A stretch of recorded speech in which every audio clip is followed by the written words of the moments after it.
आज हम लोग आपकी कक्षा 12 की अनिवार्य संस्कृत में पाठ है ऋतु वर्णनम, जिसका कि हिंदी अनुवाद है ऋतुओं का वर्णन। आज हम लोग इस पाठ के इस शीर्षक में आए हुए इस श्लोक का संदर्भ और हिंदी में अनुवाद करना सीखेंगे।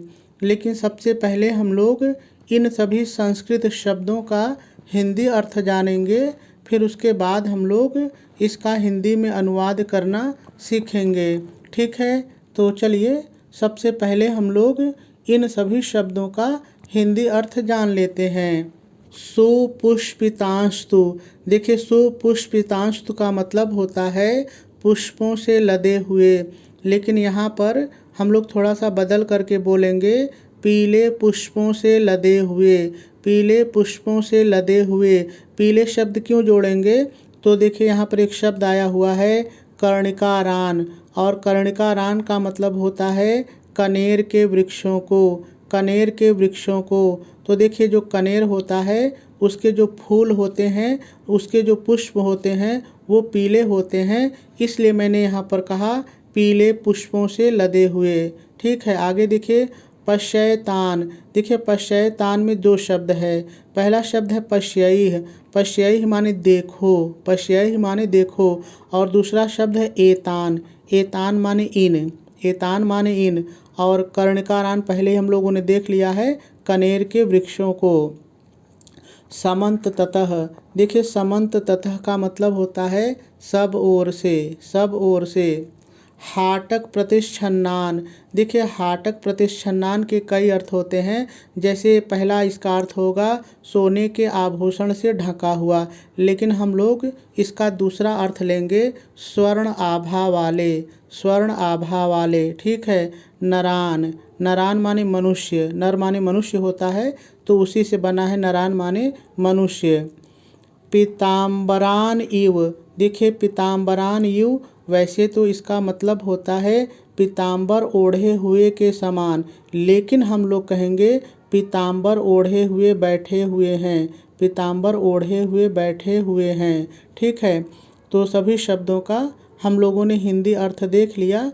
चलिए अब हम लोग इसका अनुवाद करना सीखते हैं।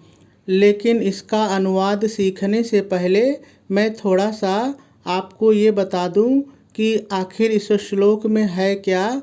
आप सुन लीजिए, फिर उसके बाद जब हम लोग एक एक शब्दों का प्रयोग करके फिर से इसका अनुवाद सीखेंगे तो आपको सब कुछ बहुत ही आसानी से समझ में आ जाएगा। ठीक है, तो देखिए इस श्लोक में है क्या कि जो श्री रामचंद्र जी हैं वो अपने छोटे भाई लक्ष्मण से बसंत ऋतु का वर्णन करते हुए कहते हैं कि हे लक्ष्मण, सब ओर, लाइन पर जरा सा देखिए, सब ओर पीले पुष्पों से लदे हुए, पीले फूलों से लदे हुए इन कनेर के वृक्षों को देखो। इन कनेर के वृक्षों को जो कि पीले फूलों से लदे हुए हैं, इन्हें देख करके हे लक्ष्मण ऐसा प्रतीत होता है मानो मनुष्य सोने के समान, हाटक माने सोना होता है, तो सोने के समान, सोने के समान पीली आभा वाले, पीली आभा वाले, पीले रंग वाले पीताम्बर को ओढ़ करके, यानी पीले वस्त्रों को ओढ़ करके बैठे हुए हैं। देखिए यही इसका अनुवाद है, लेकिन अब शब्द कैसे कहते हैं चलिए हम लोग फिर से देखते हैं।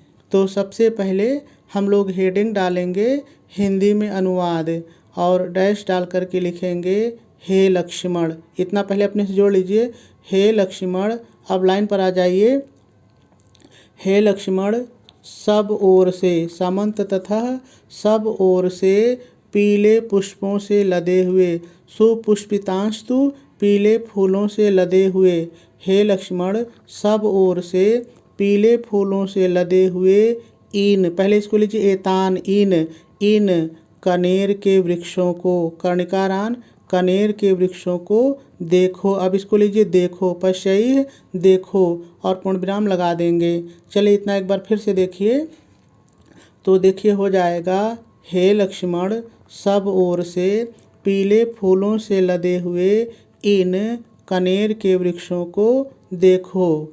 फिर थोड़ा सा अपने से जोड़ेंगे, इन्हें देखने से ऐसा प्रतीत होता है मानो। इतना जोड़ लीजिए, इन्हें देखने से ऐसा प्रतीत होता है मानो। फिर लाइन पर आ जाइए, मानो मनुष्य, नरान मनुष्य, मानो मनुष्य स्वर्ण आभा वाले, स्वर्ण आभा वाले। हाटक माने सोना होता है, तो हाटक प्रतिशन्नान स्वर्ण आभा वाले पीताम्बर को ओढ़कर बैठे हुए हैं। पीताम्बरान युव, पीताम्बर को ओढ़कर बैठे हुए हैं। पूर्ण विराम लगा देंगे और आपका अनुवाद पूरा हो जाएगा। चलिए इस अनुवाद को हम लोग एक बार फिर से देखते हैं। कहीं नहीं समझ में आया होगा तो समझ में आ जाएगा, लेकिन अब की बार मैं केवल हिंदी बोलूँगा, आप ध्यान से सुनिए। तो देखिए, मैंने कहा कि सबसे पहले आप हेडिंग डालेंगे हिंदी में अनुवाद और डैश डाल करके पहले थोड़ा सा अपनी तरफ से लिखेंगे, हे लक्ष्मण। अब लाइन पर आ जाइए, हे लक्ष्मण सब ओर से पीले फूलों से लदे हुए इन कनेर के वृक्षों को देखो। पूर्ण विराम लगाएंगे और आगे लिखेंगे, इन्हें देखने से ऐसा प्रतीत होता है मानो। इतना जोड़ लीजिए, इन्हें देखने से ऐसा प्रतीत होता है मानो मनुष्य, मानो मनुष्य स्वर्ण आभा वाले पीताम्बर को ओढ़कर बैठे हुए हैं। पूर्ण विराम लगा देंगे और आपका अनुवाद पूरा हो जाएगा। चलिए अब इसको लिखेंगे कैसे, थोड़ा सा देख लेते हैं। तो हमेशा की तरह सबसे पहले हम लोग प्रश्नोत्तर नंबर डालेंगे, संकेत डालेंगे और जो श्लोक हल करेंगे उसके शुरू का और डाट डाट करके अंत का लिख लेंगे। उसके बाद संदर्भ हेडिंग डालेंगे और लिखेंगे, प्रस्तुत संस्कृत श्लोक हमारी पाठ्य पुस्तक हिंदी के दिग्दर्शिका खंड में संकलित ऋतुवर्णनम पाठ के बसंत शीर्षक से उद्धृत है। पूर्ण विराम लगा देंगे और संदर्भ पूरा हो जाएगा। चलिए अब अनुवाद भी देख लेते हैं। तो देखिए, जैसे मैंने आपको अनुवाद बताया है वैसे ही लिखा है, तो आप भी मेरे साथ पढ़ लीजिए।